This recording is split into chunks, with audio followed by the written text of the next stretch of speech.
পাকিস্তান বনাম ভারতের under-19 Asia কাপের আজকে ফাইনাল হয়ে গেল এবং সেই ফাইনালে ভারত অর্থাৎ আমাদের ভারত 191 রানে হেরেছে। সত্যি খুব বলতে খারাপ লাগলেও বলতেই হবে যে পাকিস্তান কিন্তু আজকে খুব খুব ভালো খেলেছে। তাদের ব্যাটিং বোলিং সব দিক থেকে তারা কামাল করে দেখিয়েছে। ব্যাটিংয়ে যখন আসে শামির মিনহাস, কিন্তু সে যে কী খেলা দেখিয়ে দিল সত্যি বলার অপেক্ষা রাখে না। সে যে রানটা করেছে সেই রানটা পর্যন্ত আমাদের ভারতীয় টিম আজকে তুলতে পারেনি। আমাদের বৈভব সূর্যবংশী, আমাদের কনিষ্ক চৌহানরা, আমাদের দীপেন দেবেন্দ্ররা, আমাদের আয়ুষ মাত্রে, আমাদের অভিজ্ঞান কুণ্ডু, কারোর ব্যাট চলেনি। যে অভিজ্ঞান কুণ্ডু যে সৌম্য সরকারের রেকর্ড ভেঙেছিল, 200 রান করেছিল, কিন্তু আজকে অভিজ্ঞান কুণ্ডুর ব্যাটে কোনো রান আসেনি। আজকে বৈভব সূর্যবংশী বেশ খেলছিল, প্রথম ওভারে দুর্দান্ত রান করলো, কিন্তু সেটা ধরে রাখতে পারলো না। আলী রাজার বলে আউট হয়ে গেল। আলী রাজা দুর্দান্ত বোলিং করেছে পাকিস্তানের হয়ে, দুর্দান্ত। তিনটি উইকেট তুলে নিল। আয়ুষ মাত্রে, বৈভব সূর্যবংশী থেকে শুরু করে সব টপ অর্ডারদেরকে উড়িয়ে দিল। আমাদের দীপেশ দেবেন্দ্র ভালো বল করেছিল, কিন্তু সেই বলটায় যদি আরও আগে উইকেটটা পেত। সামির মিনহাস যে রানটা করলো ভাই, 200 রান, তার কিছু রান করলে 200 রান করে দিত।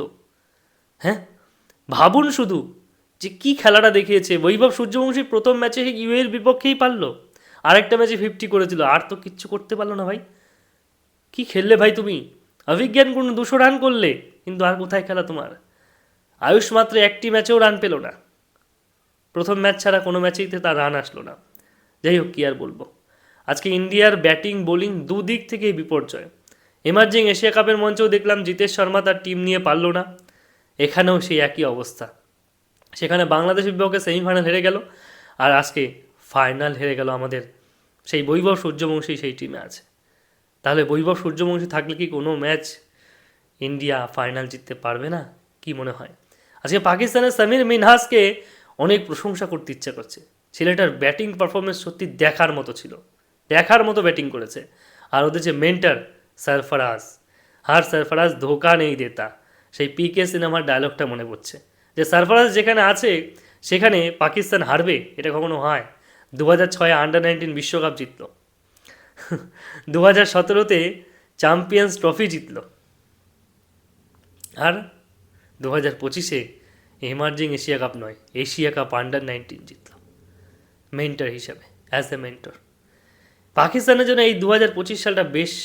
হংকং 6 জিতল, এমার্জিং এশিয়া কাপ জিতল, আবার আন্ডার-19 এশিয়া কাপও জিতল। এই 3টে ট্রফি কিন্তু তাদের ঘরে চলে গেল। যাই হোক, পাকিস্তানকে শুভকামনার কী বা দেবো বলুন? অবশ্যই তারা ভালো ব্যাটিং বোলিং সব দিক থেকে পারফরমেন্স করেছে, তার জন্য অবশ্যই শুভকামনা দিতেই হয় ক্রিকেটের বিশ্লেষক হিসাবে। কিন্তু আমাদের ভারতীয় টিমের জন্য খুব খারাপ লাগছে যে আমাদের বৈভব সূর্যবংশী, আমাদের কনিষ্ক চৌহানরা, আমাদের দীপেশ দেবেন্দ্ররা, আমাদের আয়ুষ মাত্রেরা, আমাদের অভিজ্ঞান কুণ্ডুরা সেই কাজটা আজকে করে দেখাতে পারলো না। আজকে তাদের ব্যাটে বলে কোনো কথাই বলেনি, লড়াইটাও সেই মতো হলো না। ভালো ব্যাটিং করে মোটামুটি কাছাকাছি 300-র কাছাকাছি যদি যেত, সেখানে তারা 200-র আগেই বান্ডিল হয়ে চলে আসলো, 191 রানে হেরে আসলো। কী আর বলবো, খারাপ লাগলেও বলতে তো হচ্ছে। তবে এর জন্য অনেক খুশি হচ্ছেন অনেক মানুষেরা। তবে এটুকু বলবো যে অনেক বিতর্ক হয়েছে আজকে, যেমন আইপিএলের ট্যালেন্ট বলে বৈভব সূর্যবংশী, আয়ুষ মাত্রকে আলী রেজা অনেক গালাগালিও করেছে, অনেক কথাও বলেছে। আবার শুনলাম নাকি কনিষ্ক চৌহান ওনাকে আগের দিন পাকিস্তানিদেরকে গালাগালি করেছিল। জানি না এর সত্যতা কতটা।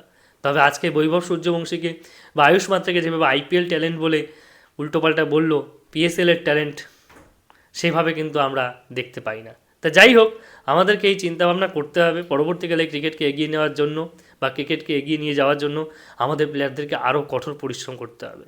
না হলে জিতেশ শর্মারা যেভাবে হেরে আসবে বা বৈভব সূর্যবংশীরা যেভাবে হেরে আসবে, সেটা এমার্জিং এশিয়া কাপ হোক বা আন্ডার-19 এশিয়া কাপ, এটা কিন্তু আমরা চাই না। তাই আগামী এশিয়া কাপ নয়, ওয়ার্ল্ড কাপ টি-20 অর্থাৎ টি-20 ওয়ার্ল্ড কাপ 2026 আসছে, সেখানে কিন্তু আমরা দেখব যে আমাদের ভারতীয় টিম এই পাকিস্তানের বিপক্ষে কী করে।